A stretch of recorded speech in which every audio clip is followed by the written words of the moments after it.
Once the prospectus is issued, you receive the subscription on basis of that prospectus. You need to allot the shares.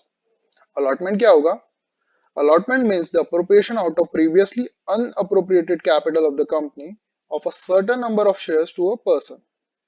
मतलब जो आपकी unissued share capital है, जो अभी तक subscribe नहीं हुई है, आप उस पोर्शन में से निकाल के जो लोगों ने अपना सब्सक्रिप्शन मांगा है उनको शेयर्स इशू करोगे।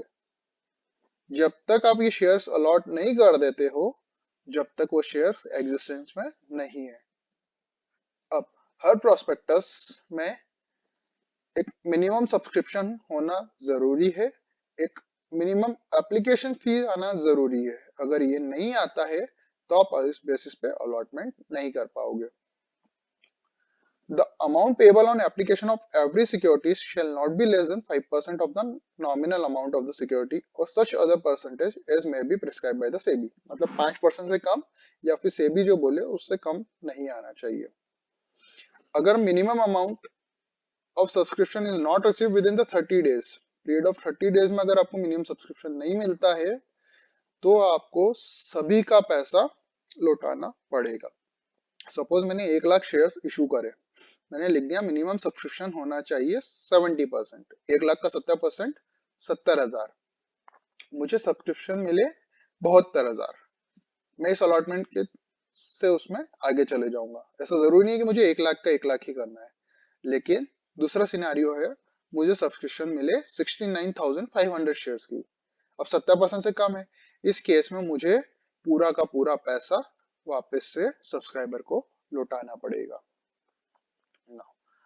जब आप अलॉटमेंट करते हो तो एक रिटर्न ऑफ अलॉटमेंट रजिस्ट्रार को फाइल करके भेजना पड़ेगा। अगर आप इन किसी भी प्रोविजन में डिफॉल्ट करते हो तो पेनल्टी है। पेनल्टी कितनी है? 1000 rupees per day during which such default continues और 1 lakh rupees which ever is less, मतलब इन दोनों में से जो भी कम होगा।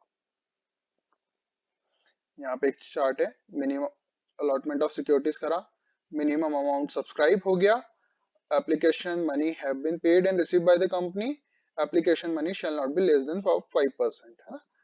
अब ये अगर नहीं मिलता है तो 30 दिन के अंदर अंदर अगर ये नहीं मिलता है, या फिर सेबी ने जो बोला है, सेबी बढ़ा भी सकता है घटा भी सकता है, तो 15 दिन के अंदर अंदर आपको पैसा रिटर्न करना है किनको? जिसने सब्सक्राइब करा था।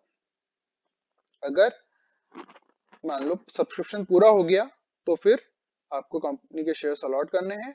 शेयर्स अलॉट करने के बाद एक allotment, return of allotment registrar को फाइल करना है। अगर नहीं करोगे तो क्या होगा? Company shall pay a penalty of 1000 for each day during which such default continues और rupees 1 lakh whichever is less.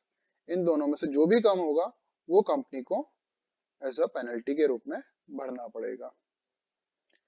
अब अपन ऊपर पढ़ चुके हैं कि प्रोस्पेक्टस में अगर कुछ भी गलत लिखा है तो क्या हो सकता है, लेकिन उसके अलावा आपके ऊपर सिविल लाइबिलिटी या फिर क्रिमिनल लाइबिलिटी भी बना सकते हैं, है ना। तो दोनों ऑफेंस, मिस स्टेटमेंट प्रोस्पेक्टस को एक बहुत ही सीरियस ऑफेंस माना गया है। वो सेक्शन 35, 34 को अट्रैक्ट करते हैं, और लाइबिलिटी इसको सिविल लाइबिलिटी या क्रिमिनल लाइबिलिटी जैसा भी उसमें मिस स्टेटमेंट है उस बेसिस पे उसको माना जाएगा। अगले वीडियो में हम सिविल लाइबिलिटी और क्रिमिनल लाइबिलिटी क्या क्या बन सकती है ये देखेंगे।